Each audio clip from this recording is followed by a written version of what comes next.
This is her again. This is junior. She was junior prom queen.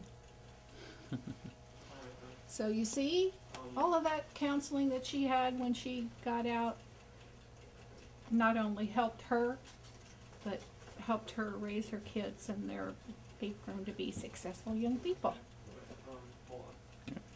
Very proud. My name is Susie Vinci. I am 43, and I was in the United States Navy. In the line of work that I was in the recruiting field, and it's a male-dominated industry, so there are challenges being a female in the military. When you're in the military, you are taught a suck it up and keep moving mentality. When you get out, it's not as easy to transition from that mentality. You still continue to keep that mentality, and you, as far as seeking counseling for the issues, you don't want to think that there's anything wrong. You don't want to be labeled as having mental health problems, and that's a huge stigma to get over. My name is Carolyn Fink, and I'm a licensed clinical social worker with the Soldiers Project Sacramento. And today I have the honor of representing the therapist and the other volunteers that give their time for the Soldier Project. It's our job to meet our clients when they come in, to build a very safe place for them to be. They're comfortable. We make them as comfortable as we can. And to guide them, if you will, down their journey, their road, for changes that they want to see. When a combat veteran comes home, it's really about a lot of different things that are going to enter into it. It's going to depend on how often they were in combat, how much they've seen, how many times they were put through a blast explosion that causes the TBI, the traumatic brain injury.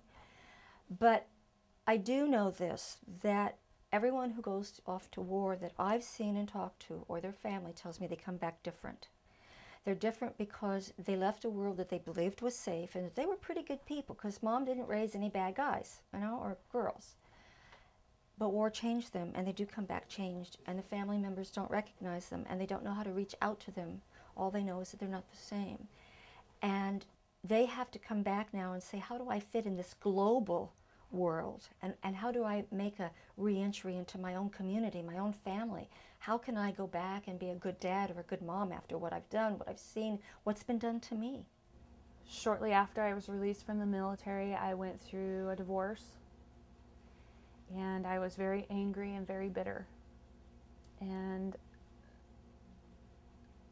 once I succumbed to the fact that counseling was probably a necessity, I actually entered into a relationship and was remarried a year ago. So I think that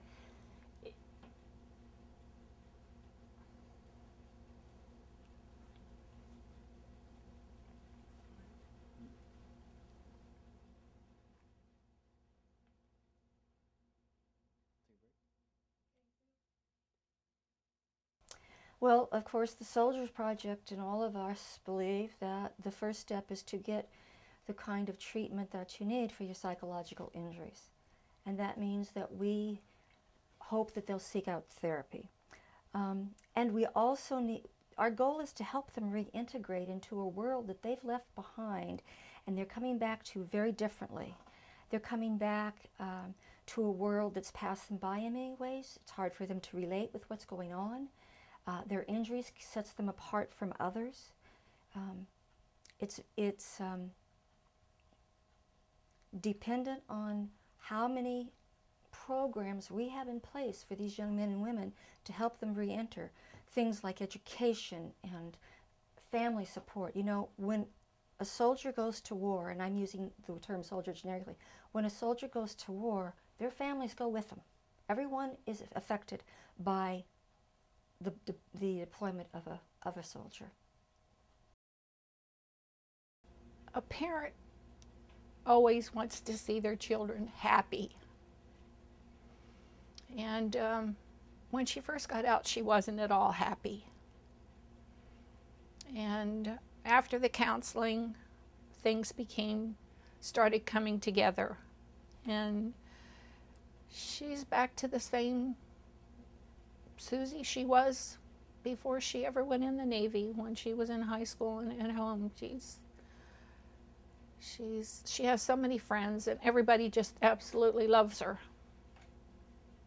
So it's been a good thing. What are your hopes for Susie in the future now? For her to continue to be happy and successful.